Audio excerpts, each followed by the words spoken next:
Welcome back to Morning Edition. If you were watching us this morning, your eyes might have been a little heavy. If you were watching the NBA Finals, making history, the biggest comeback in NBA Finals history, 29-point deficit.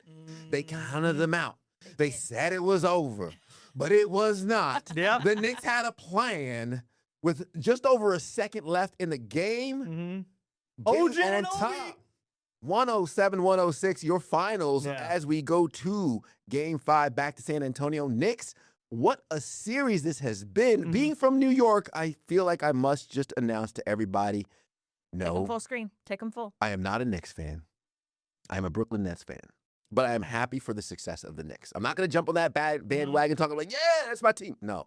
But I am happy for New York. I am happy for my fellow Knicks fans and my fellow New Yorkers who are basking in the joy and getting wet under the rain of the confetti.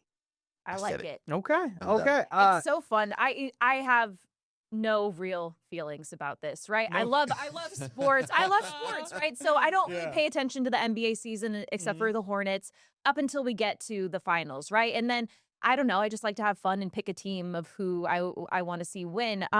So I want to see the Knicks win this one purely for the history, right? They haven't won since the 70s. I love seeing a big comeback like this. And I want them to win because I just want to see the absolute mayhem in the streets of New York afterwards, safely, by the way. I just want to see all the debauchery and what's going to happen afterwards. And the interviews are gold from a journalist standpoint. Like, the street interviews are fantastic, incredible, fantastic. People living in New York, great. Everybody, love the vibes. I think on several reasons, and Ted, you shared a similar thought today.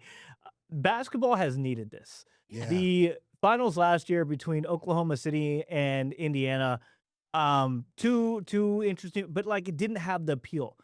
A New York Knicks, San Antonio Spurs finals has been everything the league could have wanted and then some. You have the face of the league or future face of the league in Victor Wembanyama, the alien, right? And then you have one of the most storied franchises in NBA history at one of the most iconic venues in Madison Square Garden.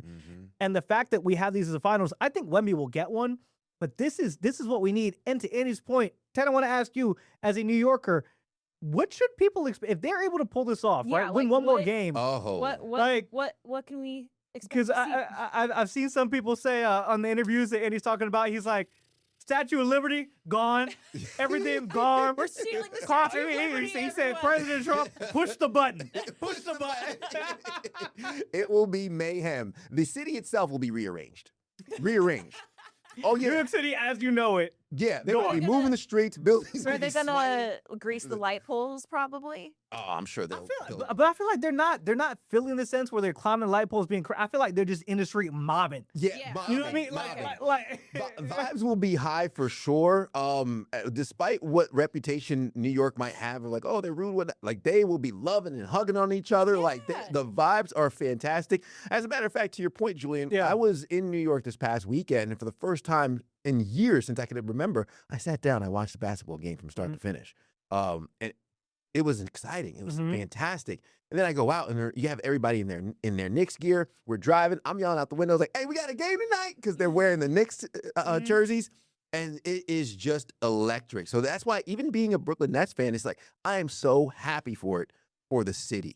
I'm so happy for it, for everybody from Long Island to the boroughs, into the city, and even into upstate New York. They have wanted this. They are feeding for it, and they are just echoing the great vibes. So I don't expect the destruction, but I expect the lightning of just joy. And I think the Statue of Liberty is still going to be there, but it just might be painted. We'll see. I don't know if they want to spend their night celebrating in jail. But so where you have Game 5, it's going back to San Antonio, right? If this does go to Game 7, would Game 7 be back in MSG, or would Game 7 will be in San Antonio? So I believe the format could be wrong, but I'm pretty sure it goes 2-2 and then 1-1-1. Okay, so if the Knicks don't pull off Game 5, then it's going to go back. Right. So then it goes back to New York for Game 6. And the idea is that the home team would have the pivotal Game 7 on their home floor. So, wouldn't be terrible.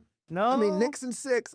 I called it this morning Knicks in 5, but like Knicks in 6, for them to do it at the Garden. I mean, like, I feel like At the Garden. kind of have to do that. Yep. So I want that. It flip flops. So we know Game 5 will be for sure. That's going to be Saturday, 8:30 p.m.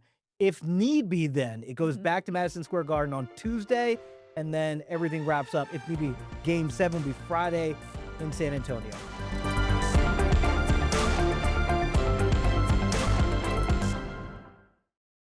Queen City News Plus. Just search Queen City News on your smart TV's app store.